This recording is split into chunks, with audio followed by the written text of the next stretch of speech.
Hey guys, tonight we tumble back through time and trudge, yes, trudge, into the rickety, reeking, gloriously chaotic world of the medieval tavern.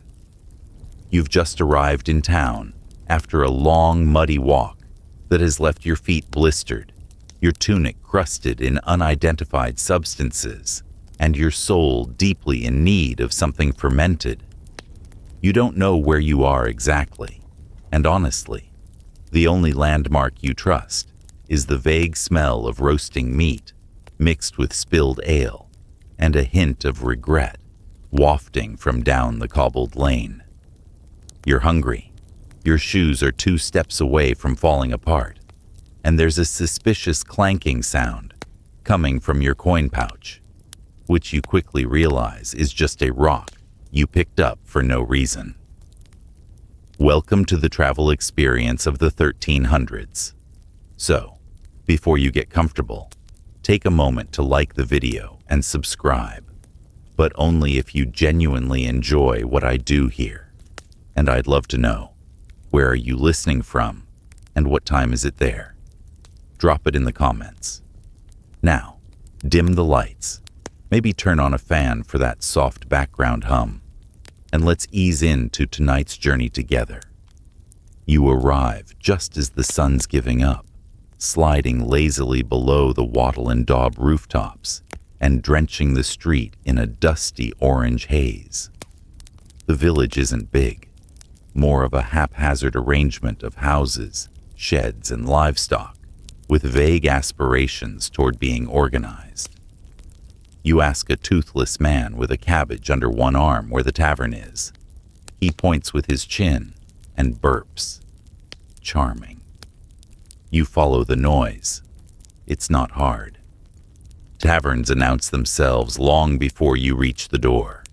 Laughter, arguing, a clatter of something wooden, and what might be someone playing the spoons with their face. A dog howls. You nod. This feels right. Your legs protest with every step. The leather on your boots is thinner than your patience, and the inside is lined with both straw and despair. You smell faintly of sheep, because earlier today you walked behind a particularly flatulent flock for 3 miles, and you haven't eaten since breakfast, which was half an apple and a questionable crust that may have had a personality. The tavern finally appears around the bend, a squat, lopsided building with a wooden sign swinging wildly in the breeze. It creaks with every gust, depicting a faded mug and a rooster who looks mildly offended. The door is crooked, like it gave up halfway through being installed, and the window shutters flap like they're clapping for help. You step inside, and immediately, you're hit by a wall of sound and smell.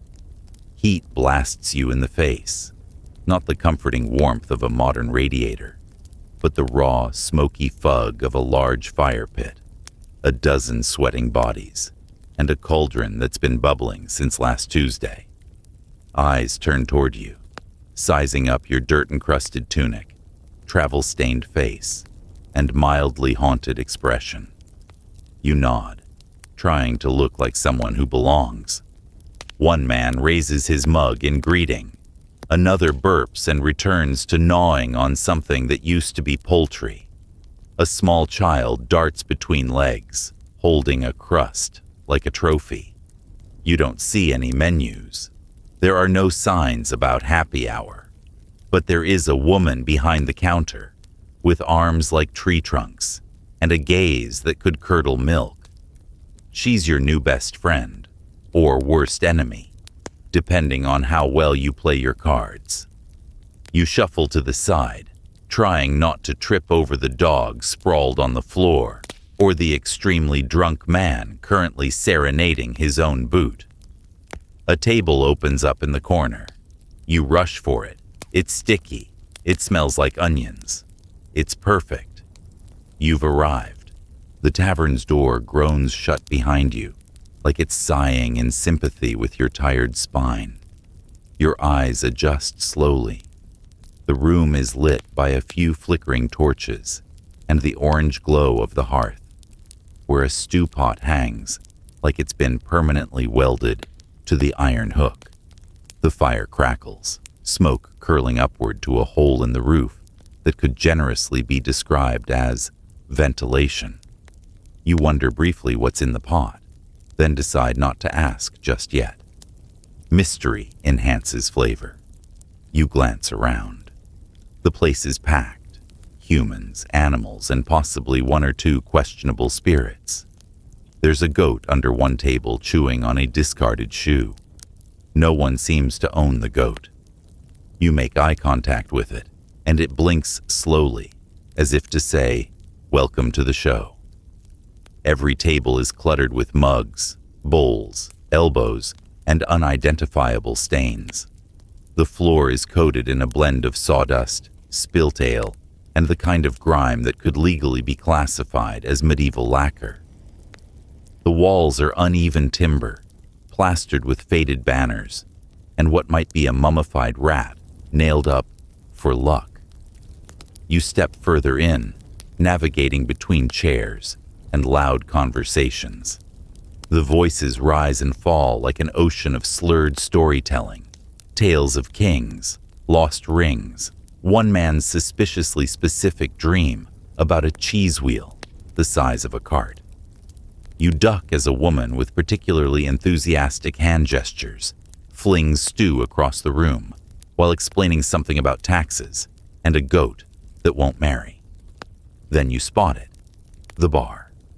It's not so much a bar as a thick slab of wood propped up by barrels and reinforced with hope. Behind it stands the Tavernkeeper. She's middle-aged, middle-height, and extremely not here for nonsense. Her arms are dusted with flour, soot, and what might be dried mead. She wipes her hands on her apron, which has clearly seen things, and locks eyes with you like she's already calculated how much you can afford. You make your way over, trying not to step on any toes or tails. At one point, you trip slightly and accidentally land your hand on what turns out to be a roast turnip. No one notices. At the bar, you muster your most confident voice and say, "Ale, please." She nods once, scoops a mug from a nearby barrel, and sets it down with the authority of someone who's broken up 2 brawls before breakfast.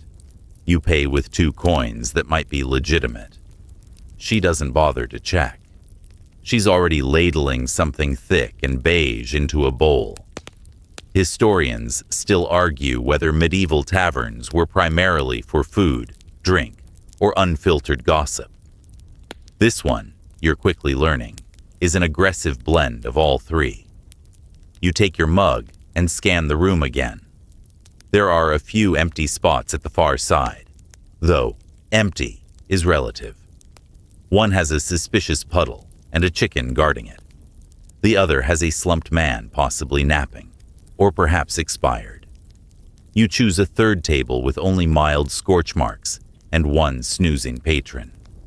The bench wobbles. The table creaks.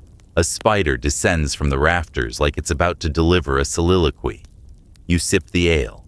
It's warm, sour, slightly bitter, and full of personality. There's sediment, possibly bread chunks. You keep sipping. And as the din of voices wraps around you, half legible, half mythic, you realize this place isn't just a stop. It's a world of its own.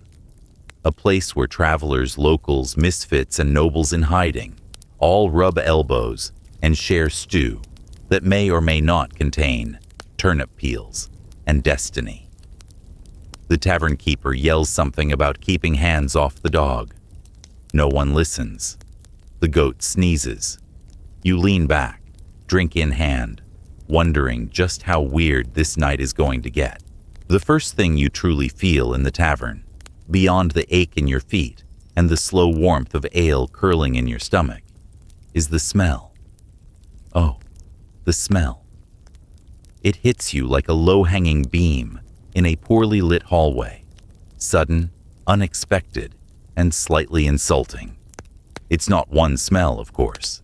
It's a glorious stew of competing odors, each battling for dominance like medieval nobles vying for a crown. There's the heavy musk of sweat, human, goat, and something you can't identify, but hope never to meet. Then comes the pungent twang of old ale spilled across floorboards that haven't seen a mop since the concept of cleanliness was invented. Over that, a sharp note of wood smoke and singed hair, possibly intentional, possibly culinary mishap. Someone nearby is cooking onions over the hearth, and their aroma wafts through the room like an uninvited sermon. It's overwhelming, sure, but you find yourself acclimating. Like diving into cold water, you suffer for a moment, then float. Behind the counter, a pot bubbles ominously. It's technically food, probably. It emits a fragrance of meat, herbs, and something yeasty that might have started life as bread and chosen a second career in fermentation. Every now and then, the tavernkeeper lifts the lid and stirs it with a ladle the size of a toddler. The steam rises, curling lazily toward the rafters, where smoke, candle soot, and one very determined bat all hang out like they're waiting for an open mic night. The table in front of you smells like history, not the kind taught in scrolls, but the sticky, fermented history of every meal, spilled drink, and bar brawl that's happened here since the floor was laid down. You run your hand across it, feel the texture of dents, dried something, and one unidentifiable smear. You decide not to investigate further. The man beside you, he looks like a sailor or perhaps a very ambitious farmer, smells of salt, sweat, and smoked fish. He grunts in your general direction, then returns to spooning stew into his mouth with a level of concentration typically reserved for surgery. You take another sip of your drink. The taste improves slightly, or maybe your taste buds have simply given up. There's a hint of herbs, a note of barley, and something earthy that could be mud or just a particularly bold flavor profile. Historians still argue whether medieval ale was actually pleasant or simply better than dysentery. The hearth is the heart of it all, not just for warmth, but for storytelling, cooking, and occasionally minor incinerations. A pair of women roast something on skewers, laughing at a joke you didn't catch. A man with a bandaged hand tosses another log on the fire and immediately regrets it. Sparks leap up, and he stumbles back, swearing under his breath. The room doesn't notice. This is normal. Somewhere behind you, someone drops a mug. It shatters. No one reacts. A child runs past you barefoot, trailing a ribbon of flour and shouting something about the cheese thief. You briefly consider investigating, then remember your current mission: survival through soup and sitting still. You lean back, inhale through your nose, and regret it slightly. But it's part of the experience, right? You're not here for cleanliness. You're here for atmosphere. And boy, does this place have atmosphere. You notice now that everyone smells like something. The older man near the corner has a cloak that radiates garlic and wet wool. The bard polishing a lute has a bouquet of wax, damp wood, and desperation. The woman who just elbowed past you smells like boiled cabbage and floral regret. Even you probably reek of dust, travel, and whatever you stepped in near the pig cart earlier. You've become part of the tapestry, and somehow, as the stew simmers and laughter swells, and the fire crackles with stories not yet told, it doesn't smell quite so bad anymore. It smells like belonging. There's no formal seating arrangement in this tavern. No host with a notched scroll. No, please wait to be seated signs. just pure Darwinism, with benches. You stand near your semi-chosen table, eyeing the space like a cat about to leap. The moment someone shifts even slightly, you make your move. With a speed that surprises even you, you slide onto the bench, narrowly missing a puddle and wedging yourself between a slumbering traveler and a basket of leeks. The bench creaks ominously, but holds. Victory. The table itself leans slightly to the left, like it gave up trying to stand straight after the third spilled ale of the week. There's a fork embedded in the wood. No one knows why. You don't ask. That's tavern etiquette. The man to your right, who may be asleep or simply meditating in the traditional face-first on table posture, lets out a contented grunt. You nod politely, as if this is exactly the sort of dinner companion you were hoping for. But just as you settle in, you feel a bump against your leg. You glance down. It's the goat again. It's back, chewing methodically on the edge of your cloak, one glassy eye fixed on you. The tavernkeeper yells something from behind the bar, possibly a name, possibly a warning, but the goat remains unmoved. You gently nudge it away with your boot. It responds by sneezing on your foot. You shift further into your seat, careful to avoid elbows, mugs, and a splintered bowl that looks like it recently survived a siege. The bench next to you grows more crowded. Another traveler, dusty and road-weary, joins with a heavy sigh. He nods at you and immediately starts inspecting a blister on his thumb, like it's a rare gemstone. Everyone's table manners here range from prison riot to polite raccoon. One man dips his bread directly into the communal stew pot. Another uses a knife that could double as a farming tool to slice off a chunk of what might be cheese, or at least something in that dairy-adjacent family. You pull your bowl closer and try to create a tiny island of space in this ocean of movement. It's a losing battle, but the effort makes you feel dignified. You take another sip of your drink and attempt to ignore the fact that the bench is now sticky. You weren't the one who made it sticky. Probably. A fight almost breaks out near the hearth over a stool. Not a fancy stool, mind you. Just a wobbly three-legged affair, with one leg reinforced by a spoon. There's some yelling, some jostling, and then, with the swift judgment of tavern society, the older of the two combatants is given the stool, while the younger is handed a log. Peace is restored. You glance up at the ceiling and notice it's slightly lower in one corner. Thatched bundles hang from beams, herbs drying possibly, or someone's laundry, or possibly both. The scent is somewhere between mint and mildew. It's comforting, in a rustic, vaguely moldy way. You realize you're not just watching the room, you're becoming part of it. Your elbows now move in rhythm with the collective motion of the table.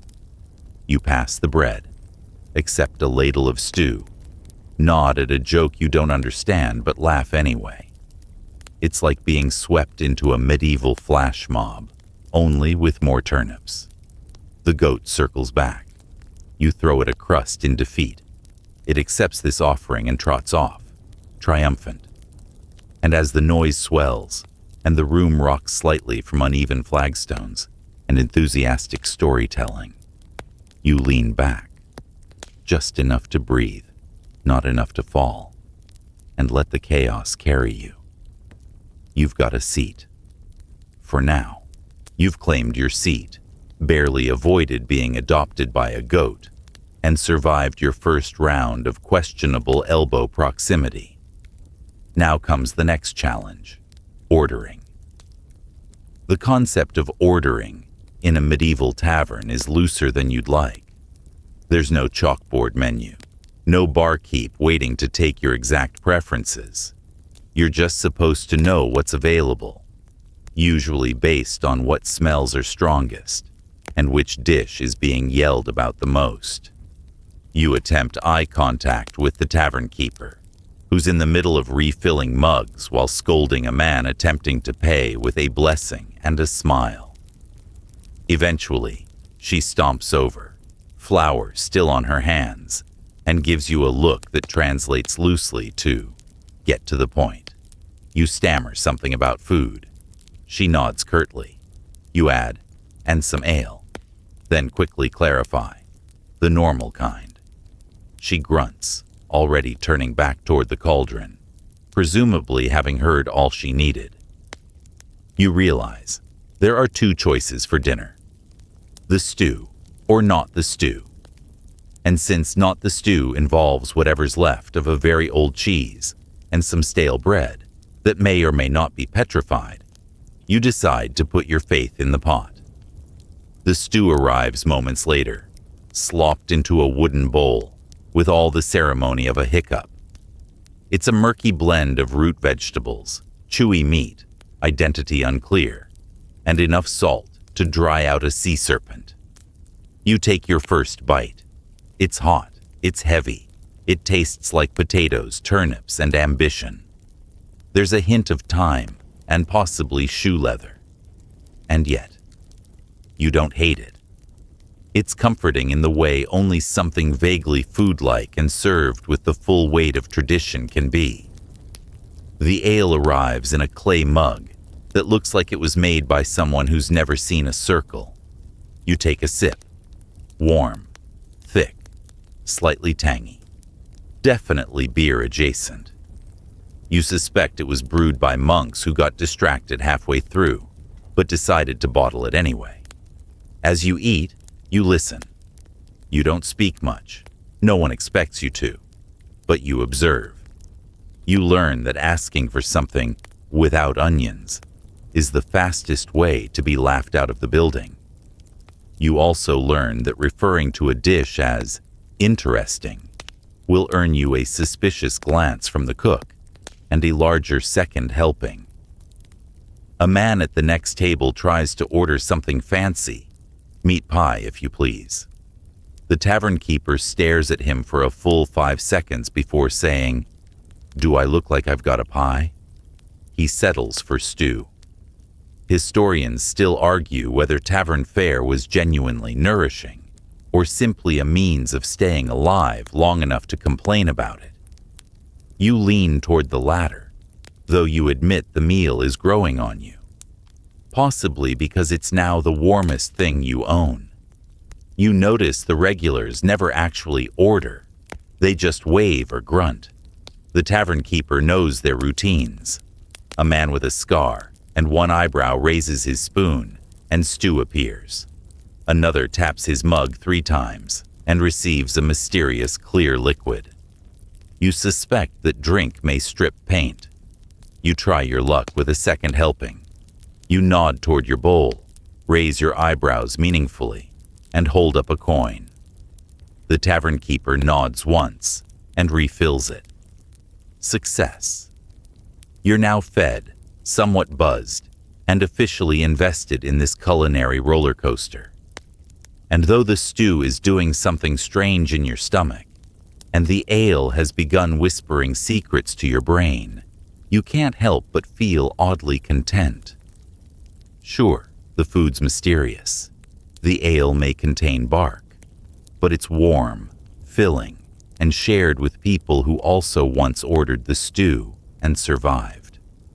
That's community, right? You're starting to feel a little more at ease. Maybe it's the ale.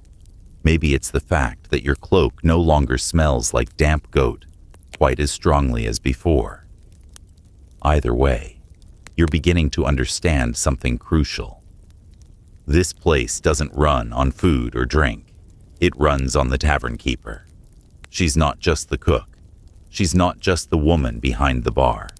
She is the law, the social referee, the keeper of debts, disputes, and that one jar behind the counter, labeled for emergencies, that no one's allowed to open. She moves through the room like a general surveying her battlefield. Every spill, shout, and suspiciously long hug is clocked instantly. She speaks in grunts, nods, and the occasional word. But when she speaks, people listen. Even the drunk man who tried to kiss a candlestick earlier quiets down when she snaps her fingers. A boy, probably her son, judging by the matching scowl, clears mugs with the speed and focus of a trained spy. He dodges feet, chickens, and a wildly gesturing lute player with practiced grace. You watch as he deposits empty mugs, retrieves a bowl, and kicks a snoring man's foot, all in one seamless motion. You attempt to stay on the Tavernkeeper's good side. You say thank you when she refills your bowl. She narrows her eyes like politeness is a suspicious behavior. You nod respectfully. She nods back. You are now, tentatively, in her neutral zone. This is the best you can hope for. The rules of the tavern aren't written down anywhere, but they're clearly enforced. No fighting inside, unless it's over dice, and both parties agree to it. No stealing food unless it's from your own table, and even then, it's frowned upon. No serenading the fireplace without permission, and absolutely no asking what's in the stew. You see her break up a potential argument between two farmers who are debating the relative intelligence of their pigs.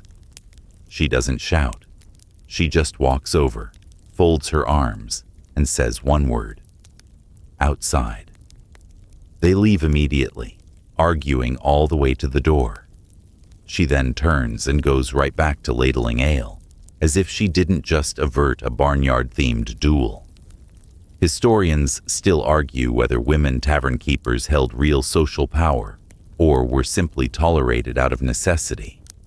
But in this place, there's no question. She rules, and she's earned it. You hear whispers about her past. One man swears she was once a soldier. Another insists she's actually nobility in hiding. A third claims she wrestled a bishop during a dispute over beer taxes. None of it makes sense, and all of it seems equally plausible. She moves back behind the bar, where she begins cleaning a mug with a rag that looks like it once had dreams. You watch as she smooths down a splinter on the counter with the back of a knife, then picks up a chalk and marks something on a board.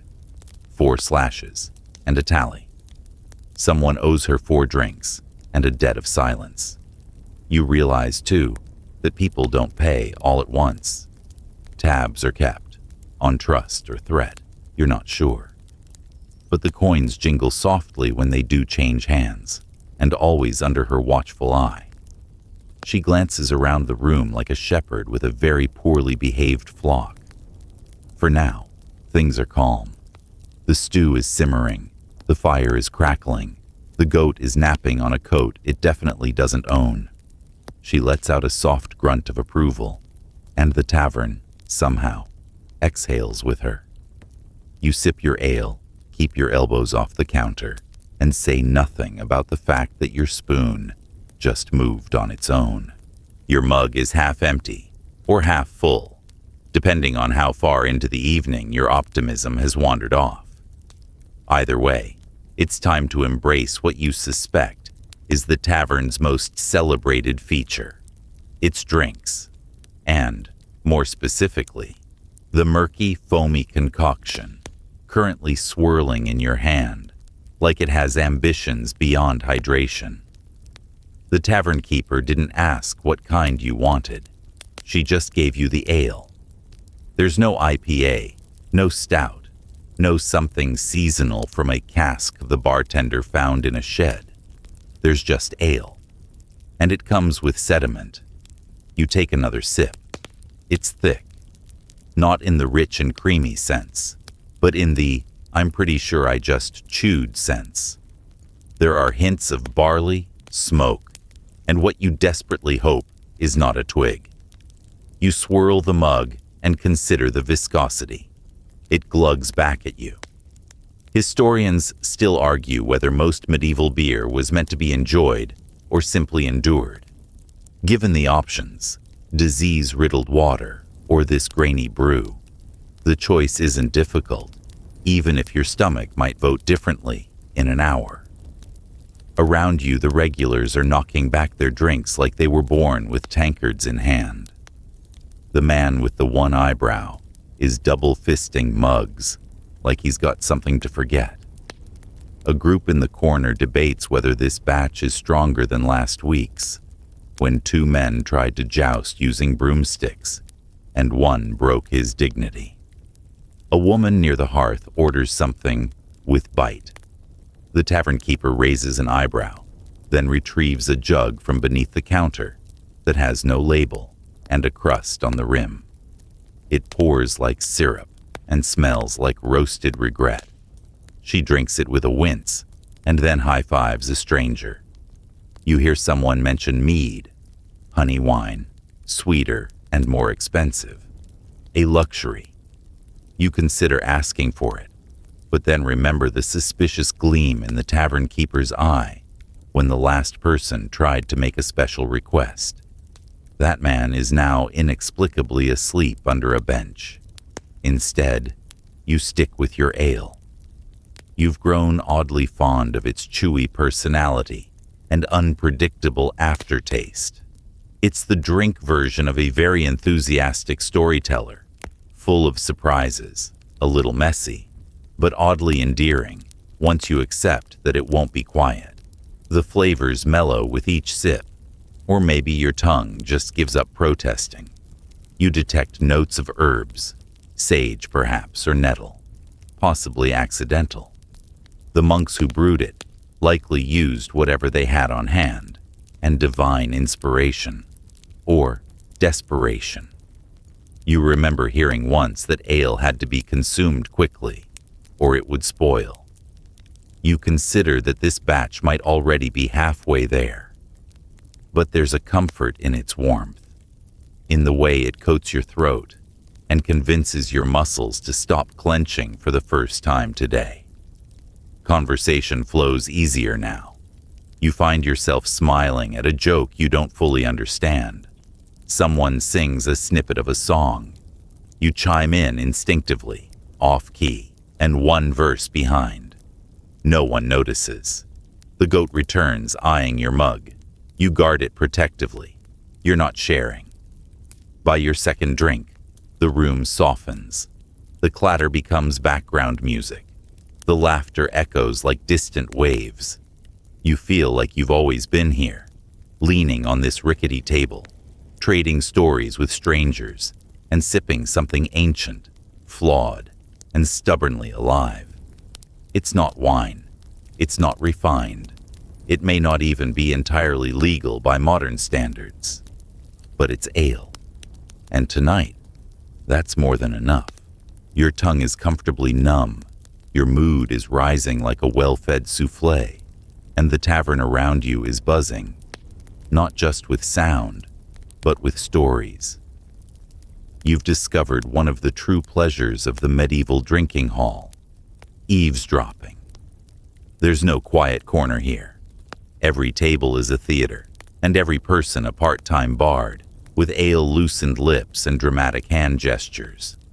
You lean back slightly, swirling your now questionably textured drink, and tune in.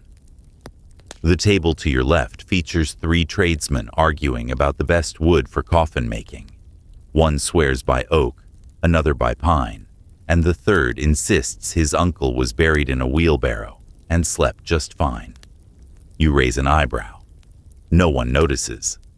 Behind you, a woman with soot-streaked cheeks is recounting a dream she had about a talking cat that warned her of a bread shortage. Her friend nods solemnly, as if this is a common feline concern. You sip. At a far corner near the hearth, a well-dressed man, too clean to be local, is telling a tale that involves pirates, hidden treasure, and a duchess with a peg leg. The crowd is enthralled. You're enthralled. Then someone whispers, "He's told this story in 3 other villages." A few listeners groan. Someone throws a crust. He dodges and bows. The tavernkeeper watches it all with practiced indifference. She's seen these stories unfold 100 times. She knows which ones end in applause and which end with a fistfight over who gets the last onion. A cluster of locals at the long bench begin a heated discussion about taxes, specifically whether the new grain levy is fair or just another excuse for the reeve to buy more chickens. Chickens he doesn't even feed properly, says one, earning a wave of agreement and at least one egg-based curse. You overhear a farmer explaining crop rotation, like it's dark magic. Plant the beans after the barley, he insists, wide-eyed. The earth remembers. A boy nearby whispers about a haunted well outside town. Apparently, if you throw in a copper coin and shout your true love's name, you either receive a blessing or an angry toad. Historians still argue whether this was a legitimate folk tradition or just a very successful prank. Someone slams a mug on a table and starts recounting the tale of a knight who once stayed in this very tavern. According to the storyteller, he defeated 3 bandits, seduced a miller's daughter, and then vanished before dawn, leaving behind only a feathered hat and a debt. That's why we don't trust hats anymore, the storyteller concludes. Everyone nods. Seems reasonable. You catch snippets from all directions. And then the donkey kicked him right into the stew. She says she's a widow, but the husband's boots are still outside. You ever seen a weasel play dead? It's haunting. The stories swirl around you like smoke, rising and mingling, drifting into one grand narrative tapestry where every thread is slightly frayed but lovingly embroidered. You find yourself smiling, not just at the content, but at the rhythm of it. These aren't polished myths or scholarly records. They're half-truths, full exaggerations, and occasional nonsense, passed from mug to mug, flavored with accent and expression. This is history with gravy stains, memory spiced with ale, and you, lucky traveler, are seated right in the middle of it. You lean back, your ears full of gossip and laughter and mystery cheese tales. The tavern lives through its voices. And tonight, you're listening, just as your ears begin to adapt to the constant thrum of tavern chatter. A new sound slices through the air, like a slightly off-key arrow, the twang of a lute string. You turn toward the source. Near the hearth, perched on a stool that looks like it's contemplating collapse, sits a bard. Not a professional one, at least not by modern standards. His cloak is patched, his fingers are calloused, and his expression is somewhere between smug and sleep-deprived. He plucks another string. It makes a noise not unlike a cat yawning under protest. Then, with a flourish born entirely of confidence, he begins to sing. The first note is bold. The second is less certain.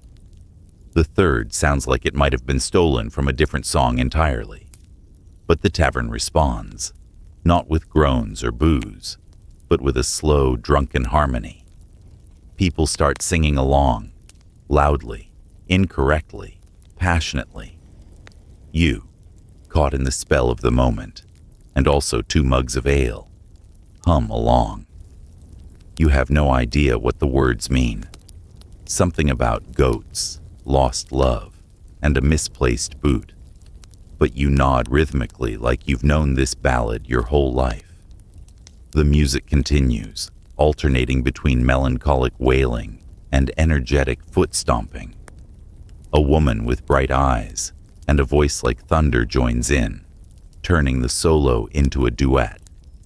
They sing about knights who forget their swords, nobles who fall in love with barmaids, and one very tragic tale about a man who tried to ferment peas.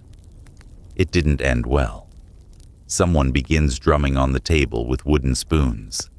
Someone else claps completely off beat. The goat, yes, it's back again, tries to bleat in time and somehow makes it worse. A man with cheeks like apples and enthusiasm far exceeding his pitch stands up and declares he will now perform a solo about his cabbage harvest. The tavern groans. The tavernkeeper glares. He sits back down. Then comes the dancing. It starts small, just a foot tapping here, a shoulder shimmy there. But soon, the space near the fire clears, and a few brave souls step forward. The floorboards creak in protest as boots shuffle, skirts swirl, and someone nearly kicks over a chair. You're pulled into the dance before you can protest. A hand grabs yours, a calloused, warm hand that smells vaguely of stew. And suddenly, you're spinning, stumbling, and laughing like your boots have forgotten what walking even is. The steps are basic. Left, right, twirl. Try not to fall. The rhythm is questionable. The smiles are contagious. You trip over your own foot and land on someone's knee. They laugh and shout something encouraging in a dialect that may or may not be English. You shout back. It seems to work. The bard shifts to a faster tune, and now it's chaos. Controlled chaos. Glorious, mildly dangerous chaos. Mugs are raised mid-dance. Someone tries to flip a table for percussive effect. It doesn't go well. Historians still argue whether tavern music was an essential cultural expression or just a medieval excuse to yell with rhythm. Standing here, flushed and breathless, you'd argue it's both. The music slows eventually, the bard's fingers weary, and his voice cracked like yesterday's bread. He finishes with a gentle tune, something about the moon and lost socks, and the tavern quiets. People sigh. Someone wipes a tear. Even the goat lays its head down. You slump back onto your bench, chest heaving, cheeks warm.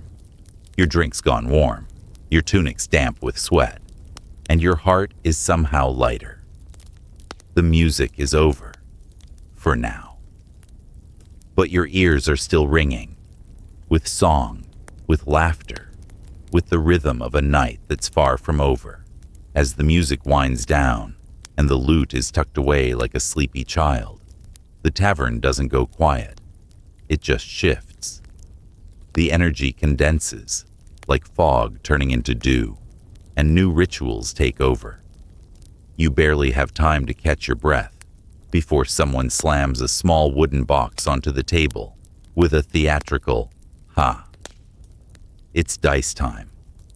The man grinning across from you has a face that looks like it was carved by a sculptor who gave up halfway through.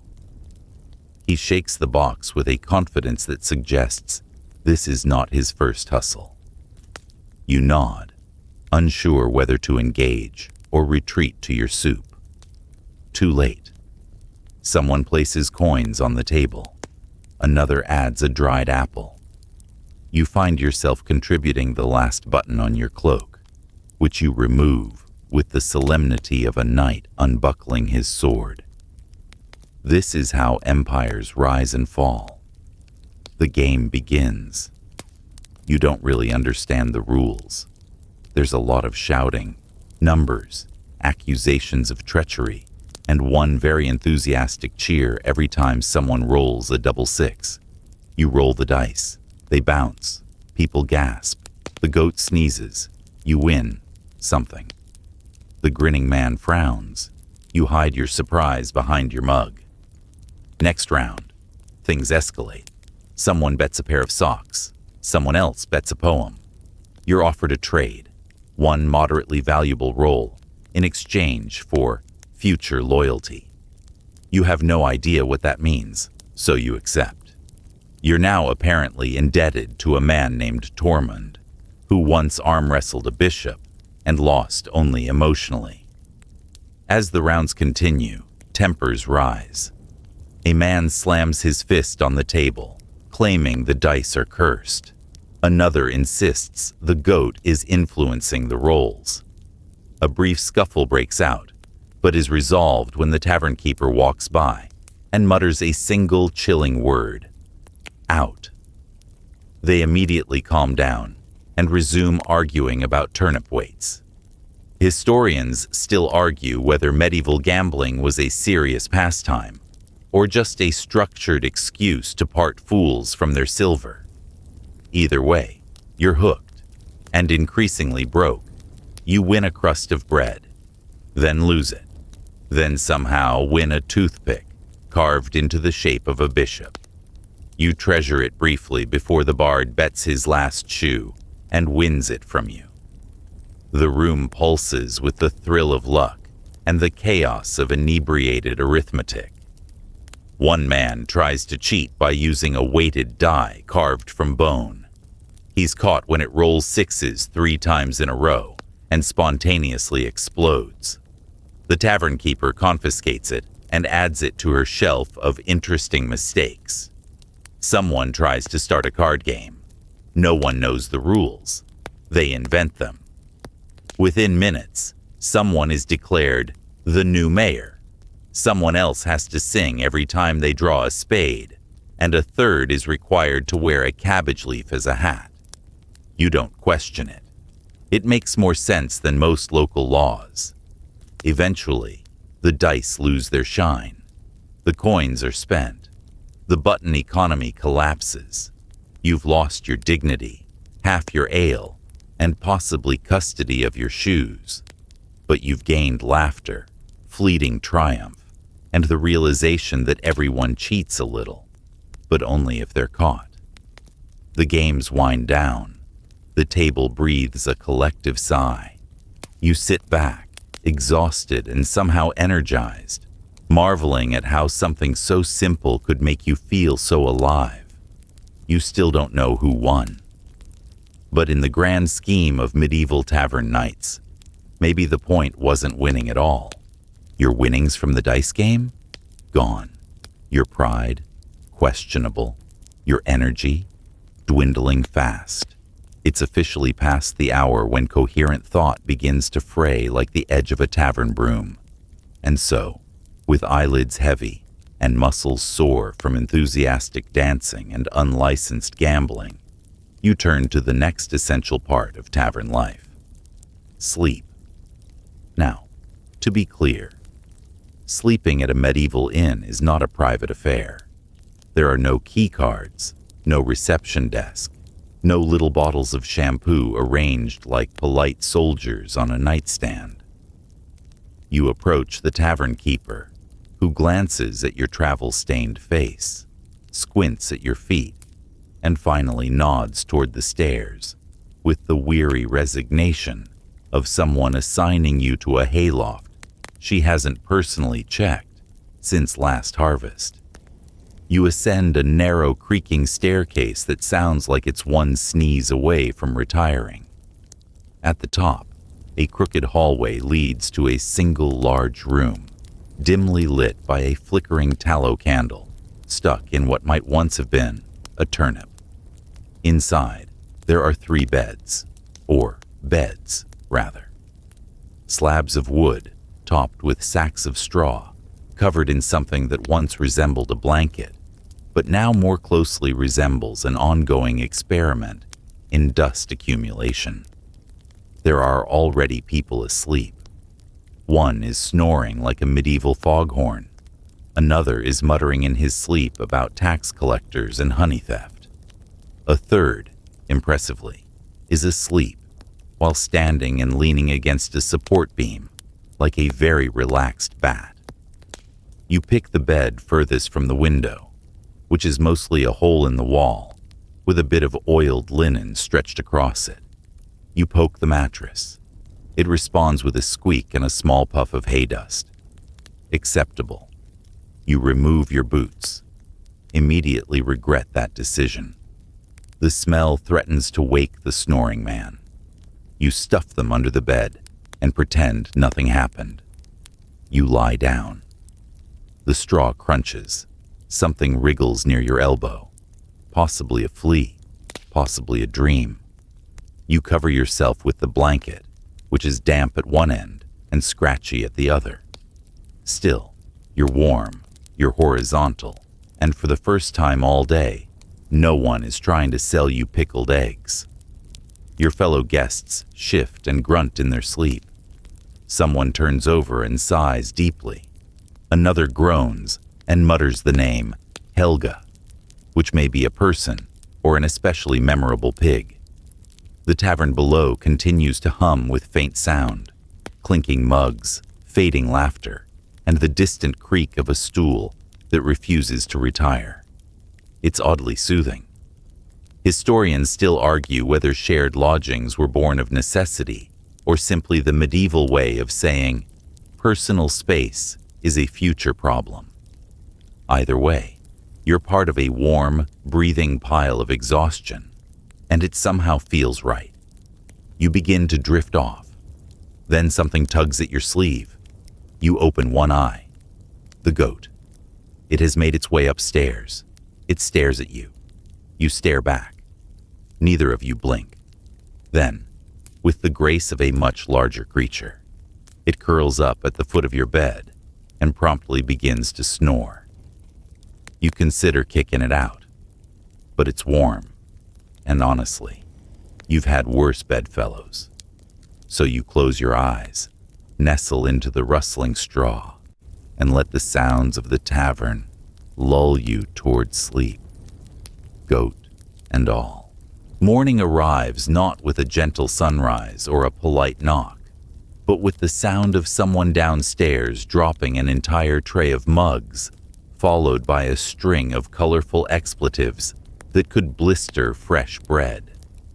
You jolt awake, disoriented, your mouth dry, your back complaining, and the goat still asleep on your feet like a smug, furry paperweight.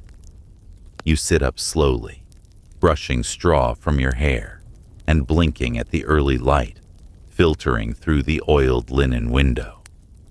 The room smells like old shoes and fermented air. Someone's already left, probably the man who'd mumbled about taxes in his sleep.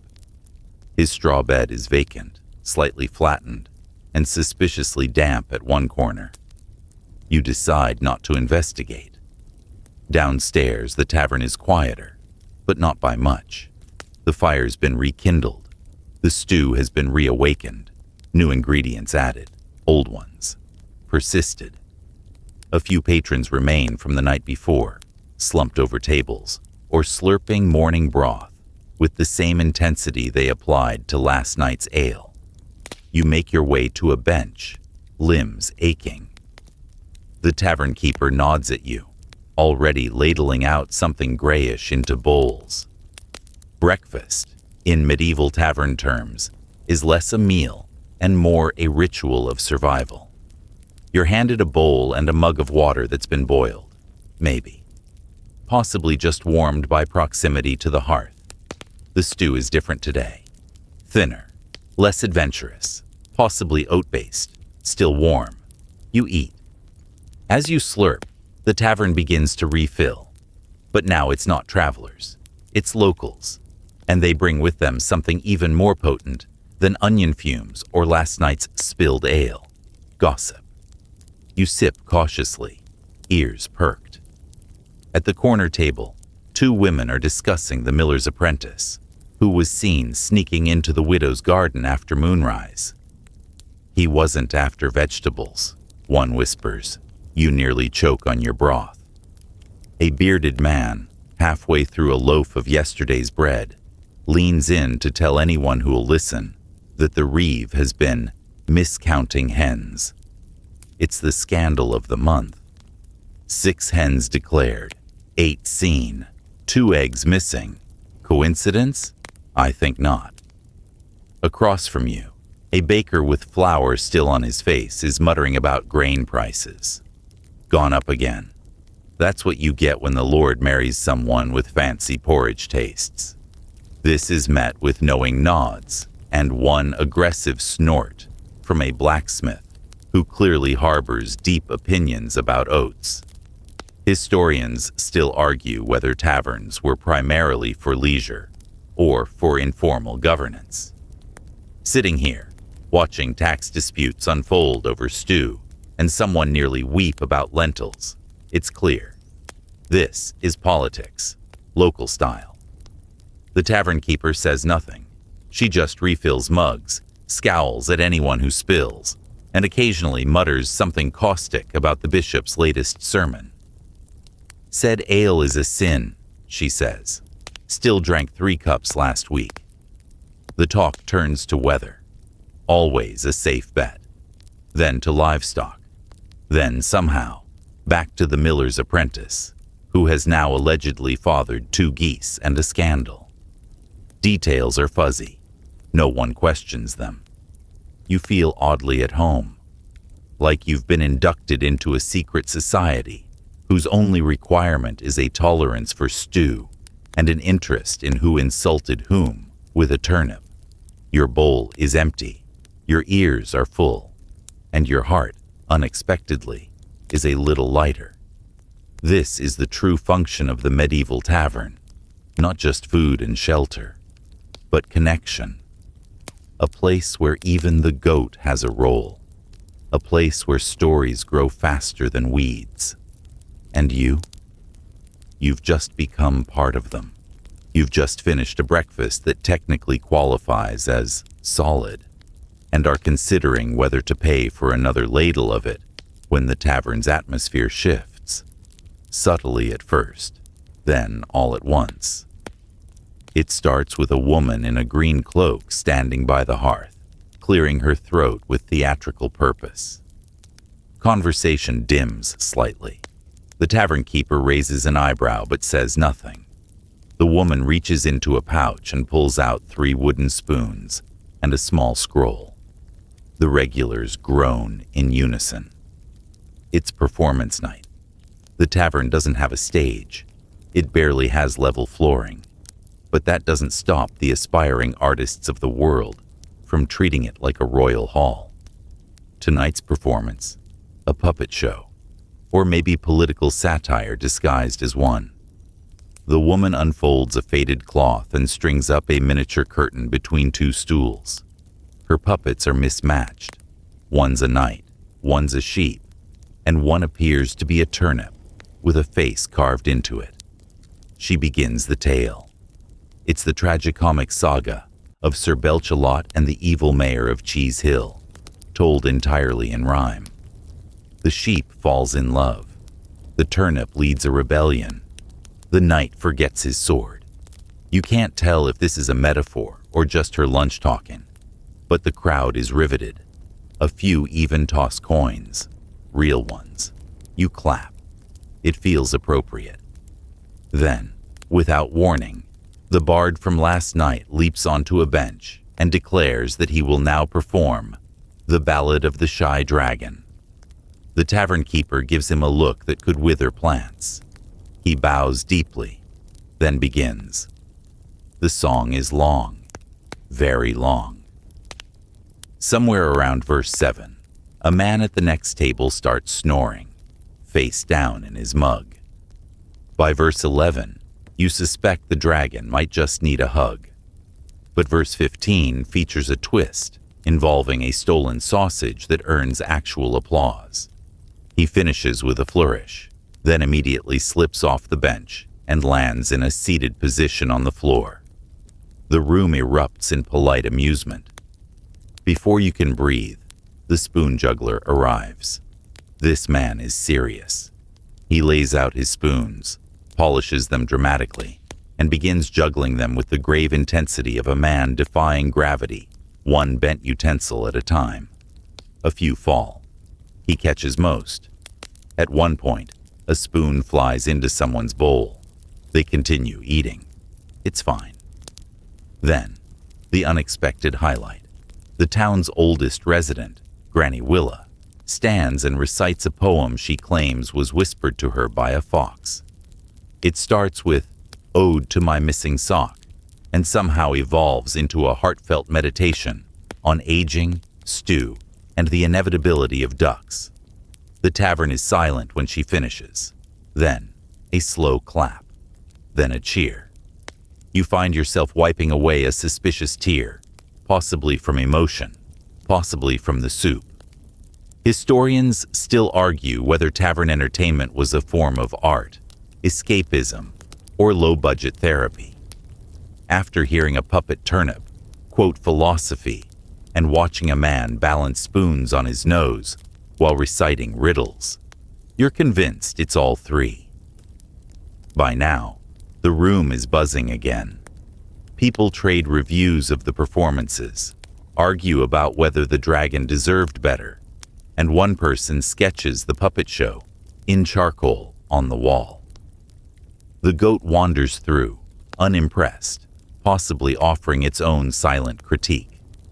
You lean back against your creaky bench, the taste of oat stew still lingering, your ears ringing with poetry and song, and you realize something. You didn't plan to witness a puppet-led revolution or fall into deep thought over Fox-inspired verse. But you did, and your life is richer and undeniably weirder for it. Just when you think the night has peaked, after spoon-juggling, dragon ballads, and a turnip with unsettling charisma, the tavern reminds you that no good story ends quietly. It begins with a mug tipping. Not yours, thankfully, but someone else's. The splash is minor, but the offense is immediate. A man with a red nose and very strong opinions about ale leaps up, shouting that his mug was sacred. The accused, a thin fellow with the look of someone who loses at dice professionally, denies everything. The mug tripped, he insists. Everyone groans. No one believes him. A brawl begins, as is tradition. It's not a dramatic sword fight. It's more like two potatoes trying to wrestle. They grapple. They wobble. One misses and punches the air. A bench tips. Someone's stew goes flying and lands on a third man who was just minding his biscuit. Now he's involved. Within seconds, it's chaos. Mugs clatter. Insults fly. Someone yells, "For honor!" and swings a sausage. You duck instinctively. The bard shouts encouragement, while the tavernkeeper reaches under the bar for a wooden ladle she wields like a club. She doesn't use it yet, but everyone knows she could and would. Then comes the chicken. No one knows where it came from. Maybe it lives in the rafters. Maybe it's summoned by drama. Either way, it flaps wildly through the air, lands on someone's head, and lets out a squawk that silences the room like a medieval gong. For a brief magical second, the entire tavern is united in awe. The tavernkeeper slams her ladle on the counter. "Out!" she barks, pointing at the combatants. They shuffle away, bruised in spirit more than body, followed by the chicken, which exits with a flourish. Order returns. The bard, sensing the tension, begins a slow, soft song. Something about a sailor who lost everything but his hat. It's calming, almost hypnotic. People settle. Breathing resumes. The bench is reset. The spilled stew is ignored like a stain on history. You sip what's left of your ale, watching the room rebuild itself like a living organism. The laughter returns, tentative at first, then bold. Someone begins drawing the chicken mid-flight on a scrap of parchment. It's a work of art. Then comes the exit. A man in a dark cloak rises dramatically, throws down a coin, far too much for what he drank, and sweeps out the door without a word. The door creaks behind him. Everyone watches. Someone whispers, "That's how you leave." You turn back to your table still intact, still slightly sticky. Someone passes you a crust in silent camaraderie. You chew, watching the last embers of drama flicker out. Historians still argue whether medieval tavern brawls were serious grievances or just drunken theater. From what you've seen, it's both. People fight, people laugh, People get hit with sausages and then help each other up. And through it all, the tavern holds them, like a cranky grandmother with a soft side and a ladle of justice. As the fire dies down and the stew settles, you feel a strange warmth, not just from the ale, from being a part of something messy, unpredictable, and real. You raise your mug to chickens, to chaos, to the night. You've seen the food, survived the dice, ducked the brawl, and now, at long last, it's time to leave.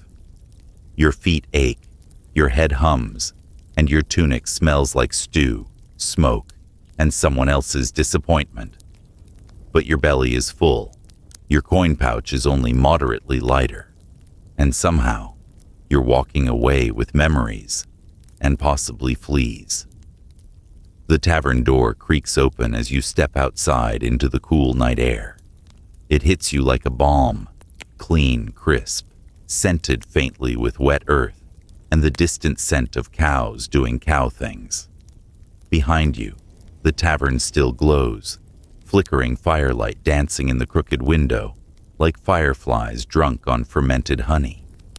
Your boots squelch slightly with each step, remnants of spilled ale, or, more worryingly, stew. You don't ask, you just walk. The village is quiet now. Dark shapes of cottages loom around you like gentle giants, silent and slightly judgmental. A dog barks once in the distance, then gives up. The stars above scatter across the sky like grains of salt across dark velvet. There's no moon tonight, just the quiet breath of the wind and the faint echo of a lute string still vibrating somewhere in your memory. Your mind spins gently, not from drink alone, but from the odd joy of having lived through something so thoroughly medieval. You think back on the goat that stole a shoe, the bard with more confidence than pitch, the stew that may have contained destiny, and the locals whose gossip could power a kingdom. You pass the chicken from earlier. It's perched on a fence post, looking at you like it knows everything. You nod respectfully. It fluffs its feathers and turns away. Fair. You pause at a well, lean on its edge, and exhale. Not from exhaustion, though there's that too, but from contentment. You didn't expect to belong here, in this odd little world of sticky benches and off-key ballads. But you do, even if just for a night. Historians still argue whether taverns were cradles of community or simply distractions from hardship. But you know the truth. They were both. Places where stories were told, where laughter was loud and unrefined, where goats had opinions, and everyone was at least slightly wrong about something. You make your way toward your lodgings, if you can call the hay pile under a slightly collapsed lean-to that. The stars blur slightly now. Your body sways like a ship that's finally found calm water. You reach your straw bed, collapse onto it with the grace of a medieval statue tipping over, and let your arms fall limp at your sides. The sounds of the tavern fade behind you. A door shuts. A song ends. A new story begins. You pull your cloak tight around your shoulders. The straw pokes your ribs. Something crawls across your knee. You don't care. Tonight, you danced. You sang. You ate things best left unnamed. And you shared stories, laughter, and stew with people who may forget your name, but will remember the way you clapped too loudly during the spoon juggling. You close your eyes. And the night, soup-scented, ale-stained, music soft, wraps itself around you. The air grows still, the stars blink slower, and even the wind hushes, as if not to wake you. The world softens, edges blur, sounds dull, and time begins to stretch like warm bread rising under a low fire. You breathe in deeply, the scent of hay and earth and faint wood smoke settling into your chest. The laughter from the tavern, now only a distant memory, fades completely, leaving behind the quiet pulse of peace. Your fingers twitch once, recalling the rhythm of the music. Your lips curl in a half-smile, remembering the taste of ale, the lopsided grin of a bard, the echo of a wooden spoon clinking softly into a bowl. The ground beneath you is uneven, but solid. The stars above are distant but constant. Everything else, noise, worry, the blur of day, is far away now, as though wrapped in soft wool and tucked gently into the back of your thoughts. You roll slightly, feeling the warmth still radiating from the day's last fire and the faint pressure of your cloak across your chest. You sigh, not from exhaustion, but from satisfaction, like a kettle finally taken off the boil. You are still. You are safe. You are, for this moment, exactly where you need to be. Sleep, gentle and slow, begins to take hold. It tiptoes in like the tavern goat at midnight, soft-footed, unexpected, and oddly comforting. And as the final echoes of stories drift into silence, and your breathing finds the quiet rhythm of deep rest, you sleep. End of script. Sweet dreams.